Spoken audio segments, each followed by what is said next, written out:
Sumainyo ang Panginoon. Sumainyo.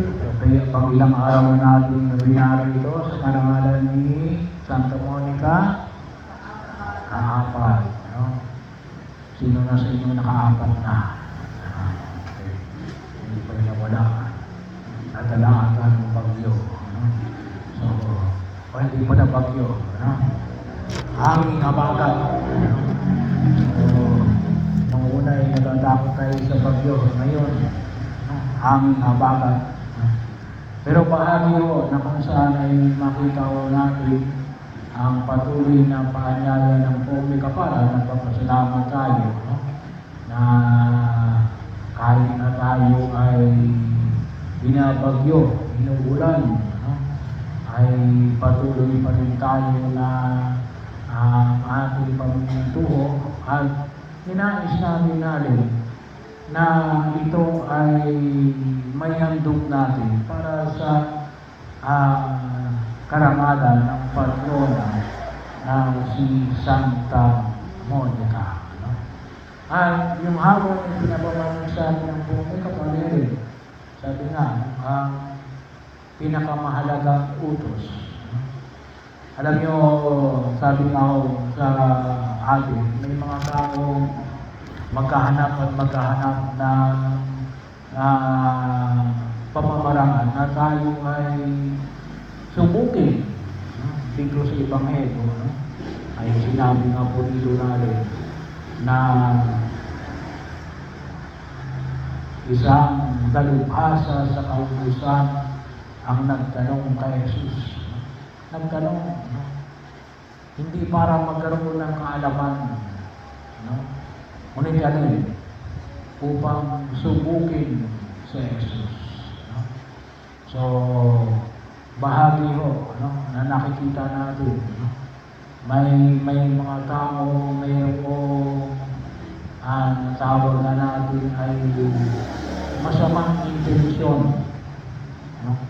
Sa atin. No? Hindi mo natin kayang kontrolin yun. No? At nawa ay magpaalala sa atin yung patuloy na paanyaya ng Jesus. Kung yung maalala, hindi malayo na ngayong panahon nito yung talinghagan tungkol sa trigo at sa damo. No? Talagang may mga tao makikita natin na subisible, no? Bilang mga damo kasama ng mga trigo. So, at sa namin po ay makita natin. Pero dito sa Ebanghelyo, hindi yung ipinamanag dito kung nalalaman ba ni Jesus. Sure, no? Kasi siya yung Diyos. No? Pero hindi yung maliwanag dito. Pero ano yung maliwanag dito? No? Ay sinagot ni Jesus. No?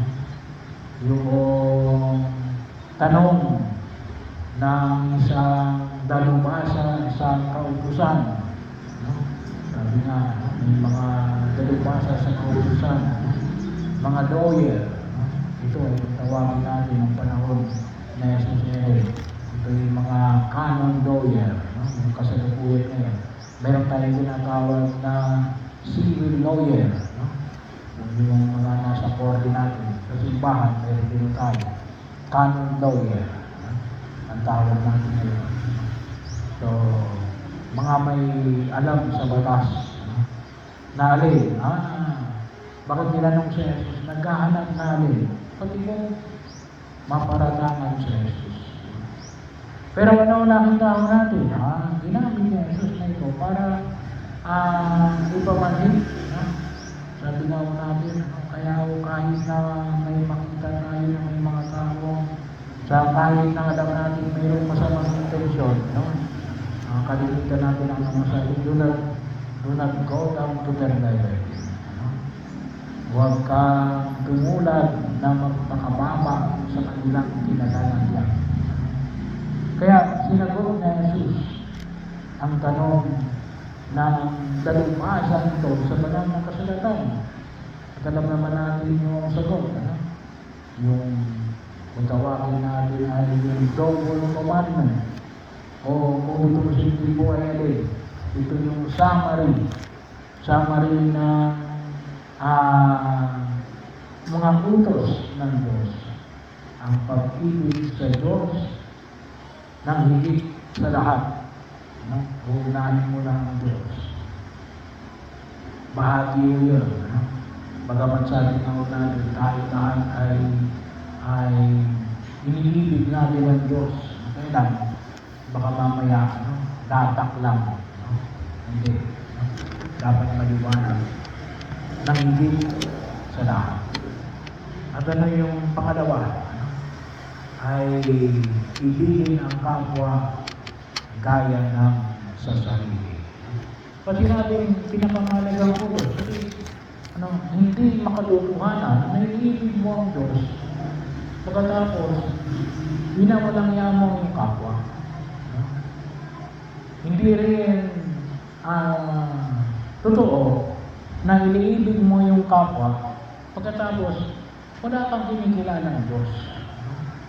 Kasi magbabago yung pamantayan ng pagkilos mo. Kailangan magkasama yun. Magkasama yun. Magtawagin ako natin rin. Package deal. Package deal yun.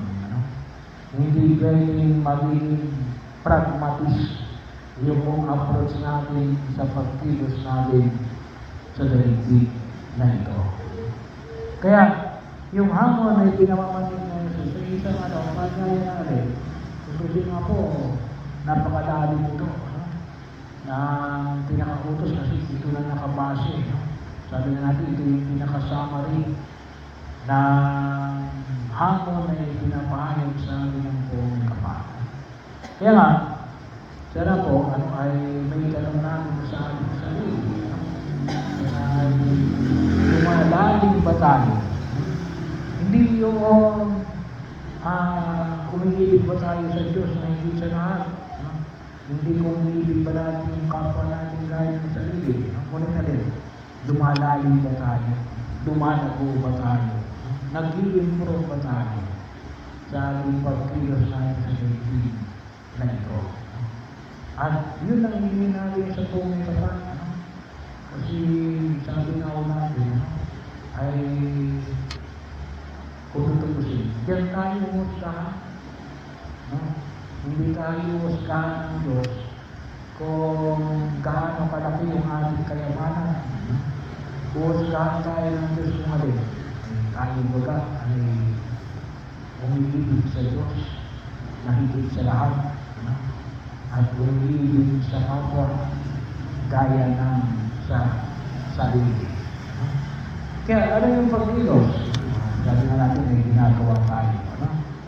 Ang kalimitan sinasabi rin, kinakailangan, ito ay yung mga gawain natin, ay maging, kung tawagin natin, an act of offering. Kinakailangan maging aware tayo. Katulad doon sa misa, meron tayong offertory. Kapag dahil sinasabi na, kapag gawa tayo ng gawain natin para sa Diyos, dapat aware tayo, Panginoon para sa ito. Kahit na siguro ginagawa natin sa ating mga kapwa, dapat, hindi lang sa amin sinasabi na, ginagawa ko ito, out of that, out of that.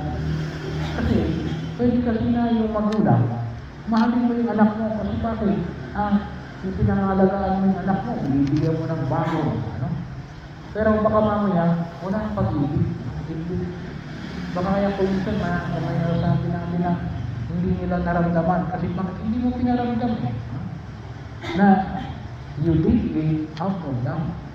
Kaya kung hindi naman nila naramdaman, hindi sila na may problema rin. Pero dapat, kapag ginawa natin yung isang bagay, dapat maliwanag sa sila. Kaya kung ginawa yan, gawa ng pag-ibig. And we have to express it, maaaring verbally. Sasabihin ninyo, sasabihin ninyo kasi baka mamaya nakakalimutan natin, nakakalimutan natin mga magulang sa inyong mga anak sa inyong mga magulang, sa mga mag-asawa, magkaibigan. Kaya kung ginawa sa iyo, gawa na mahal kita. No? Bagaman kung tusin parang makasabihin natin ay tayo ay baduy. No? Pero hindi. No? We have to be aware of it. No? Kasi kaya mo nang ginawa yan kasi binigyan lang kita. No? So ano ibig sabihin? Ano yun? Komersyo. No? Binalik ko lang, hindi binigay mo sa akin. Not out of love. No? Kaya dapat, we have to clarify it. We did it out of love.